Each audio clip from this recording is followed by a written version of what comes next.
Beyond Conspiracy, an audio presentation by me, Andy.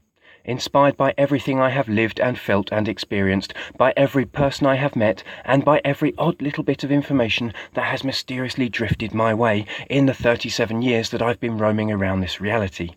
Again. Part 1. The amazing modern world in which we live is dominated by a food industry that doesn't seem at all concerned with our health, and a health industry that doesn't seem at all concerned with our food. Now, I call this an attitude of division, and it is in fact a carefully cultivated divisionary syndrome that is epidemic in our modern world. Instead of linking things together intelligently, as maybe we should do, we divide and separate not only endlessly, but also mindlessly. Now, division and isolation of anything will ultimately end up in disaster, except of course temporarily for those persons who have decided to cultivate the divide for their own short-term or immediate benefit.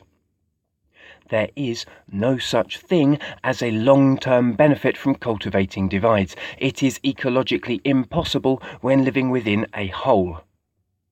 Now, we're going to have a quick look at some of these players in the game of division and how they work together to rule our reality. Now, the word they or them will always be written with a capital T, just like all other exterior entities like the Lord with a capital L, or Him with a capital H, or God with a capital G, as written in the Bible. Now, before I get started, I'd like you to just conjure up the image of the them that you have in your mind. We all have at least one, and some of us have rather a collection these days, and so very soon we're going to learn how to make the them disappear. Now, the first of the entities I've chosen to speak about is Monsanto. That's Monsanto with a capital M, of course. Now, Monsanto is a fairly old company, and they have mostly dabbled in chemistry and biology, and how to use either or both to very destructive uses in many different arenas. Chemical and biological weaponry, for example, are considered today as completely unacceptable behaviour for any nation-state, but they have been the foundation and the mainstay of Monsanto's economic success throughout their career, and despite all their crimes against humanity, they have become multinational giants. Today, Monsanto is world leader in the field of pesticides, herbicides, fungicides, and of course genetically modified seeds. The only thing that has actually changed is the battleground and the immediate toxicity of the products.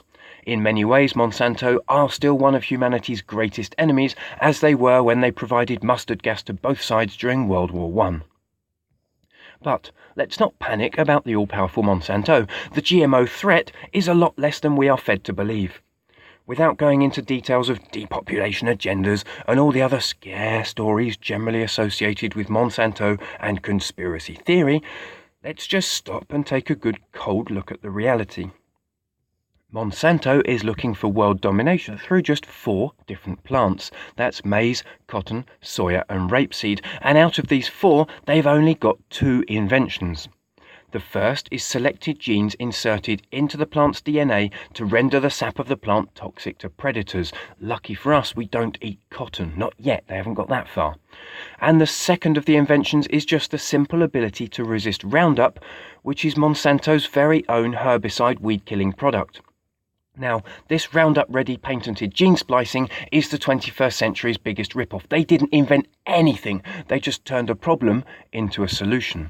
You see, when Roundup was first ever sprayed on a field as a general-purpose weed killer, Mother Nature, with her absolute abundance of possibilities, that's a lot more than just 2 inventions, managed to create a few Roundup-resistant weeds that then multiplied and spread to fill in the ecological niche created by the blanket destruction. So, without laboratories, without white coats, without any alien genetics, and in the total absence of money, Mother Nature's Roundup-ready weeds are available and open source, free to everybody. Now, anyone being able to track down the DNA and scientifically prove what I just said could launch a very good court case of Mother Nature versus Monsanto for, wait for it, theft of intellectual property, and provide at least good entertainment for the masses. But if I were to wage war against Monsanto, and I could personally knock out just one product from their actually quite diverse arsenal of chemico-biological destruction, I would personally aim for the removal of Coca-Cola from the marketplace. This stuff is consumed all over the planet, has been commonplace for 3 generations, and is consequently a lot more dangerous and difficult to get rid of. And this is rather ironic, as Coke is actually a highly efficient cleaning agent, not a fizzy drink at all. Coke is capable of deoxidizing metals and issued to American police officers for dissolving blood and gore on the road. Not only does it rip the enamel from your teeth, but it systematically kills off all the good bacteria living in your digestive tract. This internal blanket destruction subsequently removes your ability to digest your food correctly. And nearly always sold in partnership with something high in sugar and fats, Coke allows the biggest of our modern-day ironies to manifest themselves on a physical plane. Human beings actually manage to be grossly overweight and permanently hungry at the same time. Now, Monsanto works in close relationship with the big distribution networks. That's supermarkets, brand name foods, and the industrial food complex as a whole, who work together to offer you what is called choice paralysis.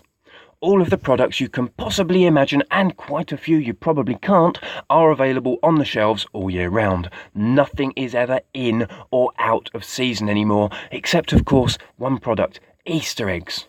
The Easter Bunny only lays them just before Easter, and the little bastard can't be cloned, copied or coaxed into an all-year rhythm, even when grafted and grown under lights in the most sophisticated of hydroponic systems. When we talk about conditioning, we forget all about the supermarket shelves, where this word is openly employed to describe how food and other products are presented to you. English apples, for example, are calibrated here in France where they are grown. Before being shipped off to Tesco's and Walmart, the apples are sorted out into order of size. The big ones are shipped out first, and then each subsequent size in descending order, one after the other. In this way, the end-line customer never notices the gradual drop in size that happens from one harvest to the next. An apple is always an apple. They are all the same, all the time. Now, this is a sign of a very demonic agenda that we will come to much later.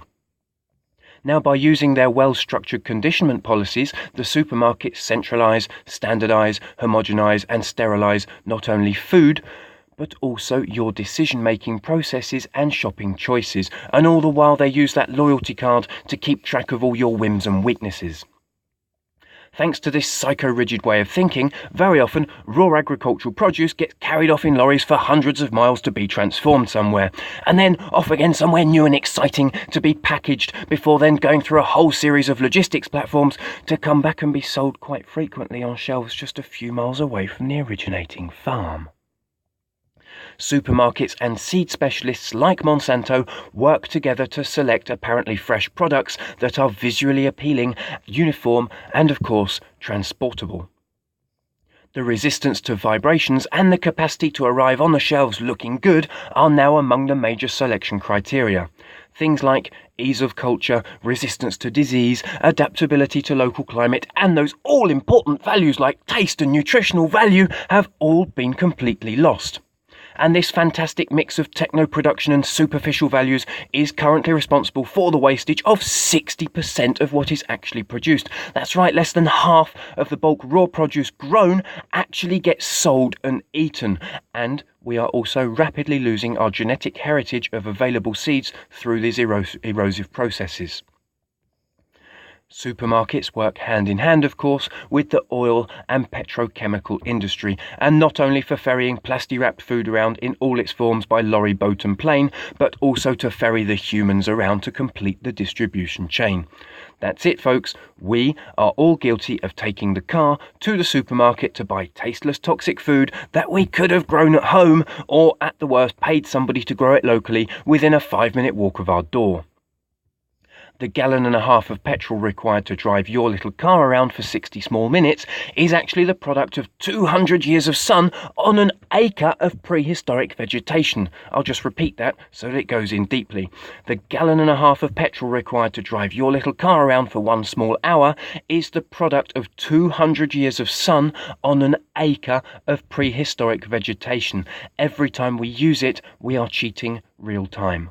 You see, oil is just decomposed prehistoric organic matter. It is stored and harnessable sunlight and carbon dioxide, almost pure.